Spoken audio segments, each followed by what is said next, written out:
Hi പ്രിയപ്പെട്ടവരെ, BSc psychology semester 6 ഒരു paper തന്നെയാണ് ഈ പ്രോജക്റ്റ് എന്ന് പറയുന്നത് അല്ലേ. ഈ പ്രോജക്റ്റ് ടീച്ചേഴ്സ് നമുക്ക് തരുന്നത് ഇങ്ങനെയായിരിക്കും, ഗ്രൂപ്പ് വർക്കായിട്ടായിരിക്കും തരുന്നത്. കാരണം BSc ആയതുകൊണ്ട് തന്നെ ഒരു ഗ്രൂപ്പിൽ ചിലപ്പോൾ 6 or 5 ഗ്രൂപ്പ് മെമ്പേഴ്സൊക്കെ ആയിട്ടായിരിക്കും ഗ്രൂപ്പ് തിരിക്കുന്നത്.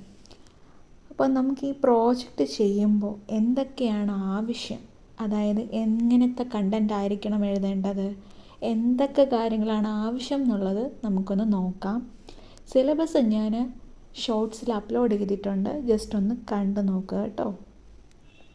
ഓക്കെ, നമുക്ക് ഫസ്റ്റ് പ്രോജക്റ്റ് സെമസ്റ്റർ 6 പ്രോജക്റ്റിന് ആദ്യം നിങ്ങൾ ചെയ്യേണ്ട കാര്യം പ്രോജക്റ്റിന് ടോപ്പിക്ക് കണ്ടുപിടിക്കുക, ഡീറ്റെയിൽസ് എല്ലാം കളക്ട് ചെയ്യുക. ഓക്കെ, അതെല്ലാം ചെയ്തതിന് ശേഷം ഇനി നമ്മളൊരു പ്രോജക്റ്റ് സബ്മിറ്റ് ചെയ്യുമ്പോൾ സ്പൈറൽ ബൈൻഡ് ചെയ്തൊരു കോപ്പി നിങ്ങളുടെ കയ്യിൽ വെച്ചേക്കണം. ഫ്യൂച്ചർ റെഫറൻസിനൊക്കെ ആവശ്യം വരും. പിന്നെ ചിലപ്പോൾ സോഫ്റ്റ് ബൈൻഡിങ് ആയിരിക്കും, അല്ലെങ്കിൽ ഹാർഡ് ബൈൻഡിങ് ആയിരിക്കും. അതൊക്കെ ടീച്ചേഴ്സ് പറയും പോലെ ആയിരിക്കും കേട്ടോ. എന്തായാലും നിങ്ങൾക്ക് തരുന്ന ഒരു ഗൈഡ് ടീച്ചർ കാണും, മാമുമായിട്ട് ഡിസ്കസ് ചെയ്യുക, സംസാരിക്കുക. ഓരോ കോളേജിലും ഓരോ രീതിയാണ്, ഓരോ ഗൈഡും വേറെ വേറെ രീതിയാണ്.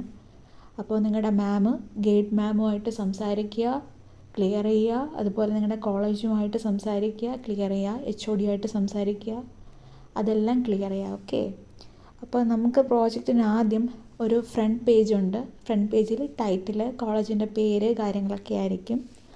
അതിനുശേഷം ഒരു ഡിക്ലറേഷൻ വേണം, സർട്ടിഫിക്കറ്റ് വേണം, സർട്ടിഫൈ ചെയ്യണം, HODയുടെ സൈൻ, ഗൈഡിൻ്റെ സൈൻ. ഓക്കെ, പിന്നെ നിങ്ങളുടെ ഗ്രൂപ്പിലെ മെമ്പേഴ്സിൻ്റെയൊക്കെ സൈൻ അവിടെ ആവശ്യമുണ്ട്. അക്നോളജ്മെൻ്റ് ഉണ്ടായിരിക്കണം. പിന്നെ കണ്ടൻറ്റ്. ഓക്കെ, പിന്നെ നിങ്ങൾ എന്തെങ്കിലും ടേബിൾസ് കൊടുക്കുന്നുണ്ടെങ്കിൽ ലിസ്റ്റ് ഓഫ് ടേബിൾസ്, അബ്സ്ട്രാക്റ്റ്. അതിന് ശേഷമാണ് നമ്മൾ ചാപ്റ്റർ 1, ചാപ്റ്റർ 2, ചാപ്റ്റർ 3. എന്താണ് ഈ ചാപ്റ്റർ 1, 2, 3 എന്നൊക്കെ ഞാൻ പിന്നീട് എക്സ്പ്ലെയിൻ ചെയ്യാം. ലാസ്റ്റ് പിന്നെ എന്താ വരുന്നത്, സെക്കൻഡ് ലാസ്റ്റായിട്ട് റെഫറൻസ് വരും. ഏറ്റവും ലാസ്റ്റിൽ അപ്പൻഡിക്സ്.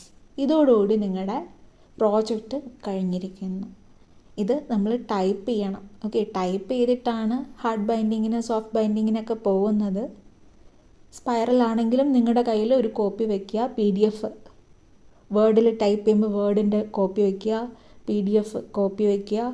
പിന്നെ ഏറ്റവും ഇമ്പോർട്ടൻ്റ് ആയിട്ട് നിങ്ങളുടെ കയ്യിൽ ഉണ്ടായിരിക്കേണ്ട കാര്യമാണ് സ്പൈറൽ ചെയ്തിട്ടുള്ളൊരു പ്രോജക്റ്റ്. ഓക്കെ, അത് എപ്പോഴെങ്കിലും നിങ്ങൾക്ക് ഉപയോഗം വരും. PG പോകുമ്പോഴാണെങ്കിലും ശരി, അല്ലെങ്കിൽ ഇൻ കേസ് എന്തെങ്കിലും റെഫർ ചെയ്യാനാണെങ്കിലും ശരി, ഇമ്പോർട്ടൻ്റ് ആയിരിക്കും കേട്ടോ. ജസ്റ്റ് എടുത്ത് വയ്ക്കുക. ഇനി നമുക്ക് എന്താ ഈ ചാപ്റ്റർ 1, ചാപ്റ്റർ 2, ചാപ്റ്റർ 3 എന്ന് നോക്കാം. ഓക്കെ, ചാപ്റ്റർ 1 വരുന്നതാണ് ഇൻട്രൊഡക്ഷൻ. ആ ടോപ്പിക്കിനെയൊക്കെ പറ്റി, വേരിയബിൾസിനെയൊക്കെ പറ്റിയൊക്കെ ഇൻട്രൊഡക്ഷൻ കൊടുക്കുക. പിന്നെ review of literature, statement of the problem, need and significance of the study. ഇത്രയും കാര്യങ്ങളാണ് ചാപ്റ്റർ 1 അകത്ത് വരുന്നത്. അതിനുശേഷം ചാപ്റ്റർ 2 മെത്തേഡ്, സാമ്പിൾ. മെത്തേഡിൻ്റെ അകത്ത് വരുന്നതാണ് sample, tools, data collection procedure, statistical analysis.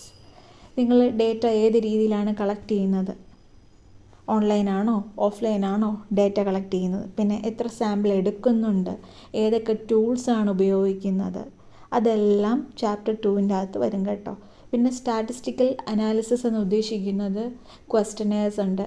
Okay, പിന്നെ അനോവയാണോ, ക്വാളിറ്റേറ്റീവ് ആണോ ക്വാണ്ടിറ്റേറ്റീവ് ആണോ അനാലിസിസ് ചെയ്യുന്നത്. അപ്പോൾ ഈ വക കാര്യങ്ങളൊക്കെ ഇതിൻ്റെ അകത്തൊക്കെ വരും. അടുത്ത ചാപ്റ്റർ 3 അനാലിസിസ് ആൻഡ് ഇൻ്റർപ്രിട്ടേഷനാണ്. അവിടെ നിങ്ങൾ അനാലിസിസ് ചെയ്യുന്നതും ഇൻ്റർപ്രറ്റ് ചെയ്യുന്ന കാര്യങ്ങളൊക്കെ എഴുതുക. Result, discussion, conclusion. അപ്പോൾ ഇതാണ് ചാപ്റ്റർ 1, ചാപ്റ്റർ 2, ചാപ്റ്റർ 3. ഓക്കെ, അപ്പം ഞാൻ വീണ്ടും പറയുകയാണ്, നിങ്ങളുടെ ഗൈഡ് മാം കാണും. ആ മാമിൻ്റെ അടുത്ത് കറക്റ്റായിട്ട് ചോദിക്കുക.